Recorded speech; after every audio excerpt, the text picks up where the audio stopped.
If you ask a disagreeable person what he wants, say, or she wants, they'll tell you right away. They know. It's like, this is what I want, and this is how I'm going to get it.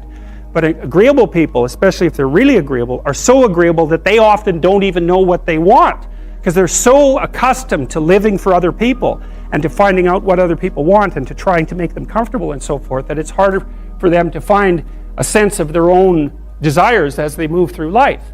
And that's not, look, there's situations where that's advantageous, but it's certainly not advantageous if you're going to try to forge yourself a career.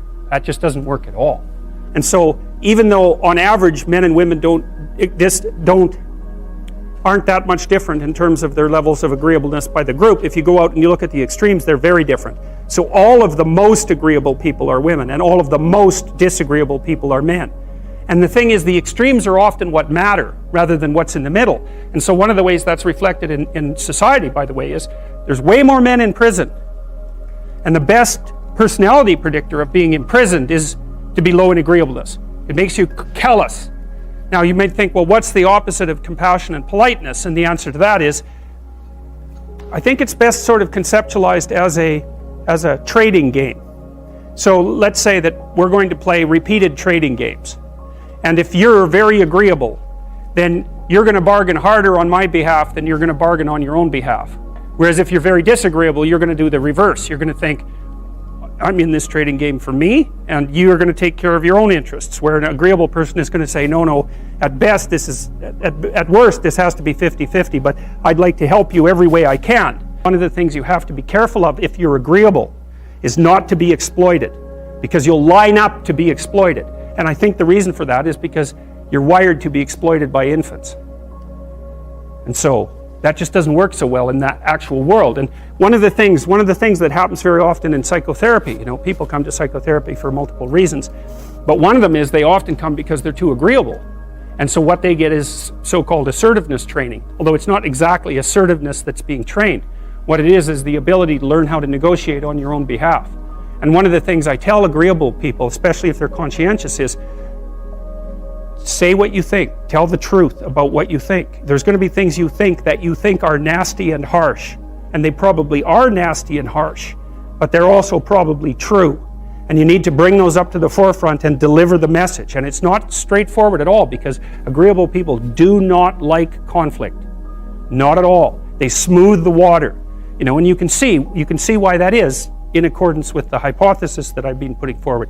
You don't want conflict around infants. It's too damn dangerous. You don't want fights to break out. You don't want anything to disturb the relative peace.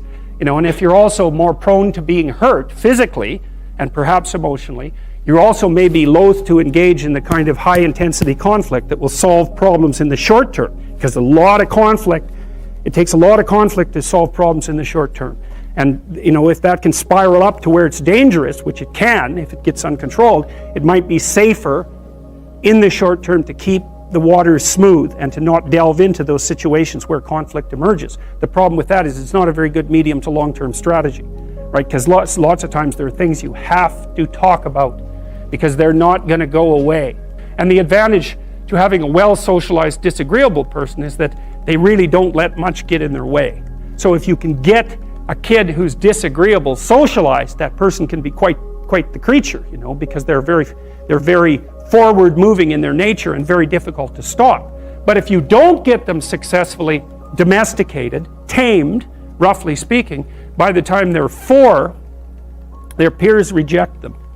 And that's a big problem, because your job as a parent is to make your child socially desirable by the age of 4.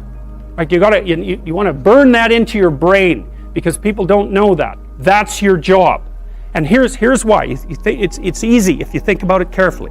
So you imagine you've got a 3-year-old child, so sort of halfway through that initial period of socialization, and you take that child out in public. Okay, what do you want for the child? Who cares about you? What do you want for the child? You want the child to be able to interact with other children and adults so that the children are welcoming and smile and want to play with him or her, and so the adults are happy to see the child and treat him or her properly. And if your child's a horrible little monster because you're afraid of disciplining them or you don't know how to do that properly, then what they're going to do is they're going to experience nothing but rejection from other children, and false smiles from other parents and adults. And so then you're throwing the child out there into a world where every single face that they see is either hostile or lying. And that's not something that's going to be particularly conducive to the mental health or the well-being of your child. If your child can learn a couple simple rules of behavior, like don't interrupt adults when they're talking too much, and pay attention, and try not to hit the other kids over the head with the truck any more than is absolutely necessary, and share and play properly, then when they meet other kids, the kids are going to try out a few little play routines on them, and that's going to go well, and then they're going to go off and socialize each other for the rest of their lives.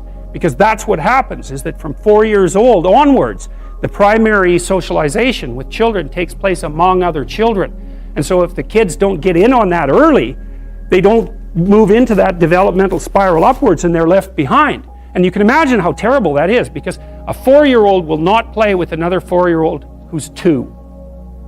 But a 5-year-old certainly will not play with a 5-year-old who's 2, right? Because the gap is just starting to get unbelievably large.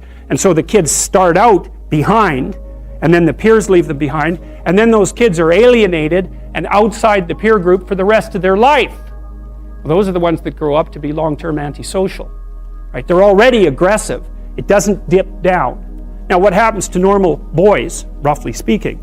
Imagine the aggressive 2-year-old types. They get socialized, so their level of aggression goes down, and then they hit puberty and testosterone kicks in, and bang, levels of aggression go back up. And so that's why males are criminals between the ages roughly of 16 and about 25. And it matches the creativity curve, by the way. It's so cool. If you look at the spike of creativity among men, 16 to 25, and it starts to go down, criminality matches that absolutely perfectly. So that's quite cool. The testosterone levels raise the average level of aggression among men. It's more dominance than aggression, actually, and testosterone is by no means all bad. And then it starts to decrease at about age 25 or 26, which is usually when men stop staying up late at night, stop drinking as much, develop a full-time career, and take on the burdens and responsibilities and opportunities that are associated with a long-term partner and family. And so, also that's the development of what I would call predatory aggression, because I also think that the agreeableness distribution is probably something like predatory aggression versus maternal sympathy. It's something like that. So if you look at other mammals that are predators, because we're predators as well as prey animals, if you look at other animals like bears, the male bear has absolutely nothing to do with the raising of the infants. In fact, the female bears will keep the male the hell away, because he's likely to kill the infants and maybe even to eat them. So there's no maternality at all in solitary male mammalian predators.